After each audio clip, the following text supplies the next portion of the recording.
Hey there, Sooner football fans. Welcome back to the OU Insider YouTube channel and this week's installment of Quick Slants. I am Parker Thune. That is Jesse Crittenden.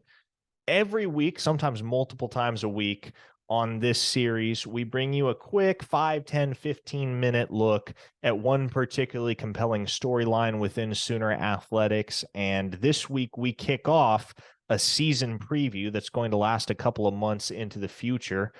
And so as we look at the schedule for Oklahoma, it's a very manageable one. And that's something that we'll unpack day after day, week after week, as we break down each of the matchups on the Sooners schedule this coming fall.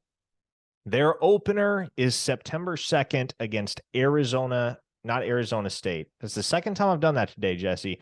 Arkansas State, the Red Wolves of Arkansas State, Jonesboro, Arkansas, led by former Tennessee head coach Butch Jones. So there's a somewhat familiar name with which you can tie the Red Wolves. But this is a program, Jesse, that went 3-9 a season ago, did not come remotely close to qualifying for bowl eligibility, and they got to replace their starting quarterback in James Blackman and their top two leading receivers in Sidhu Traore and Champ Flemings. So think we can safely conclude that, as is typically the case in the Sooners season opener, it's going to be more of a tune-up than anything else.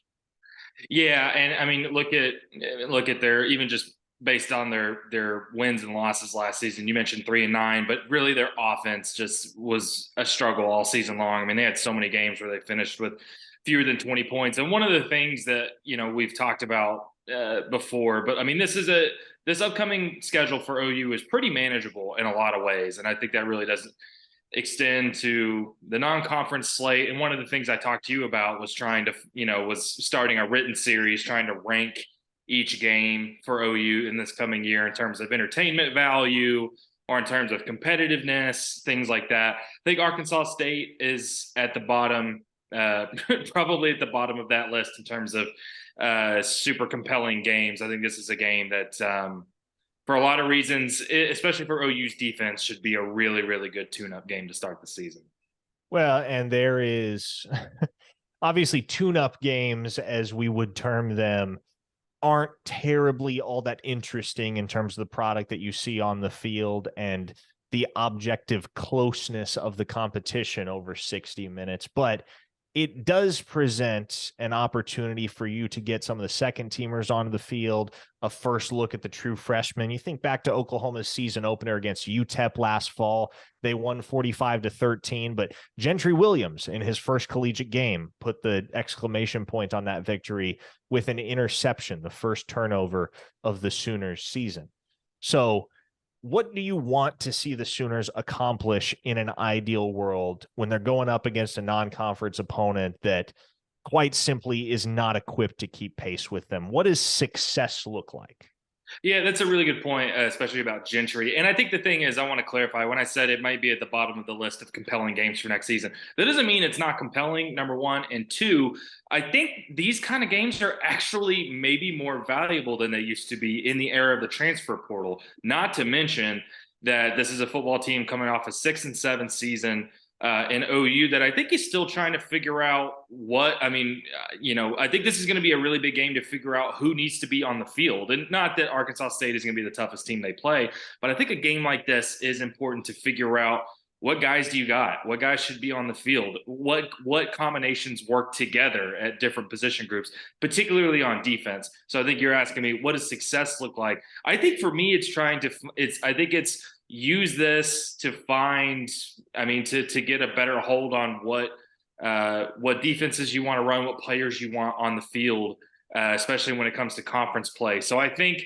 and I think that, to your point, that also includes getting a lot of different guys on the field. You mentioned true freshmen. So I think the ultimate goal would be, after week one against Arkansas State, for the coaching staff to have a better idea, particularly on defense, of who should see the field. Assuming the Sooners win this game in the fashion that they should, assuming they win this game convincingly, and we'll preview SMU and Tulsa further down the line, but let's just say, for the sake of the hypothetical, that the Sooners look as dominant in non-conference play in 2023 as most expect that they should. How much stock do you put into that, Jesse? Because let us not forget last year in non-conference play, Oklahoma ran through UTEP and Kent State and Nebraska with little issue. Then conference season rolls around and things got a lot tougher very quickly for this team. Yeah, that's a good point. But you mentioned Kent State. That ended up being a runaway game in the second half, and that's a score that looked dominant. But I think everybody that watches that game remembers that first half, where until the final possession of the first half for the OU offense, they didn't score.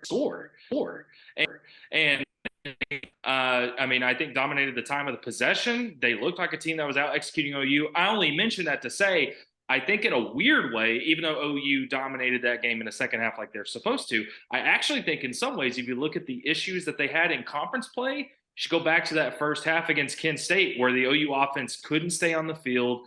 They ran through ruts, and the Kent State offense was able to have sustained drives against OU. So the point being that I think it's hard sometimes to take too much stock, and I think if OU presumably blows out Arkansas State, I don't know how much stock you can take. However, I do think there can be moments like last year's first half against Kent State that could be telling. So I think what you want to see in an Arkansas State game is for OU to dominate from beginning to end, because that Kent State game, I think, did in a weird way, in hindsight, showed a preview of maybe some issues that were to come.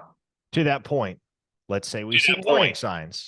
Let's say Oklahoma doesn't win the game the way that they should, or let's say they have a couple of turnovers. They don't pressure the quarterback, whatever that looks like. Let's say something in that game doesn't go the way that it should. Conversely, how much stock do you put into that, knowing what we know and seeing what we have seen from a season ago?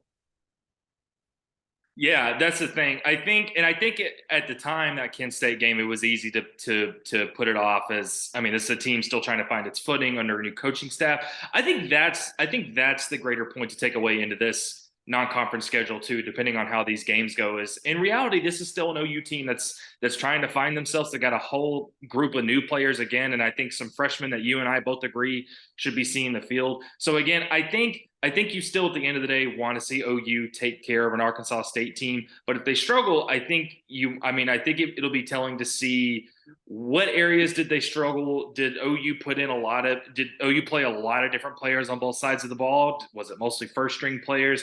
I think those are things that, it's hard to say right now how much stock you put into it. However, I do think, kind of like last year, you want to see OU in the non-conference schedule this year. You want to see them take care of business a little bit quicker. You don't want to see offense go on ruts. I think the biggest thing would be if we go into this non-conference schedule next year, we go to this Arkansas State game, and some of the issues that plagued OU last year pop back up. I think that's the bigger thing, is if you see trends from last year continue to start this year.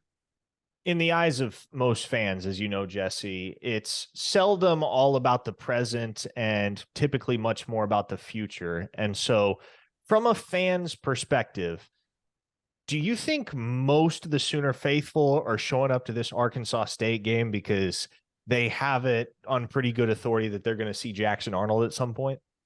That's a good point. I think that's if everything is going the way it should, Jackson Arnold should see the field, and probably quite a bit. So yeah, and again, we've had different discussions on what Jackson Arnold's role could look like in the season next year. But if there's any game that you can be almost certain that Jackson Arnold's going to see the field, it should be this one. And I think that is more than enough of a reason for OU fans to come out to a game that otherwise should probably be a blowout.